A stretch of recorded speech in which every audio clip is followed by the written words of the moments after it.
இந்த வீடியோ மட்டும் பாருங்க, என்னோட மனசுல இந்த பாரமே இறங்கி போச்சு. அண்ணன் வச்சு செய்யறாப்புல. ஏற்கனவே சச்சரவா அது 10 வயது குழந்தை இறந்ததுக்கு எனக்கு சிரிச்ச முகமா இருக்குன்னு சொன்னதுக்கு வாங்கி கட்டுச்சு. இப்ப சும்மா இருக்க மாட்டாம நம்ம இந்த விளம்பரம் ரியல் எஸ்டேட்ல ஊருக்கு வெளியில 10 அடியில் தண்ணி வரக்கூடிய ஒரு நிலம் இருக்கு அப்படின்னு சொல்லி விளம்பரம் அது மாதிரி கிளம்பி வந்துருச்சு. இது என்ன பண்ணிட்டு ரீல்ஸ் போட்டு இது ரீல்ஸ் பைத்தியமாக வாழ்றாங்க. இது என்ன பண்ணிட்டு போட்டு பார்த்தா எல்லாரும் எங்களுடைய மாநிலத்துக்கு வாங்க, நீ நம்புங்க இதே மாதிரி பேசுது, வாங்க வாங்க இந்த மாநிலம் உங்களுக்கு போதும் அளவுக்கு இப்படி கையாட்சி பேசி இருக்குது. இது யாருக்கு பண்ணுவா?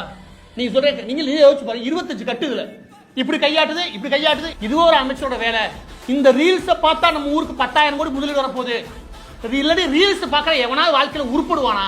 அந்த ரீல்ஸ் பார்க்குற நேரத்துல ஊர்ல உலகத்துல இந்த இன்வெஸ்ட்மெண்ட் பண்றவன் யாரு, முதலீடு பண்றவன் உட்காந்துருப்பேன். 5,000 கோடி 10,000 கோடி முதலீடு பண்றவன் ஆஹா ரீல்ஸ் பார்த்துட்டு வா இந்த அம்மா கூப்பிடுது போய் முதலீடு பண்ணுவோம் அப்படி நடப்பானா? இது என்ன மாதிரி ஒரு மனநிலை இருந்தா நீ ரீல்ஸ் போடுவேன். இது ரீல்ஸ் போறதுக்கு ஒரே காரணம் இந்த மாதிரி ஒரு ட்ரெஸ் போடணும். ஏன் நீங்க சாரியில போட்டா யாரும் வராதா?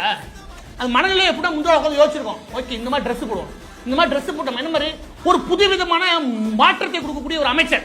அதாவது ஃபாரின்ல அப்படிதான் போடுறாங்க.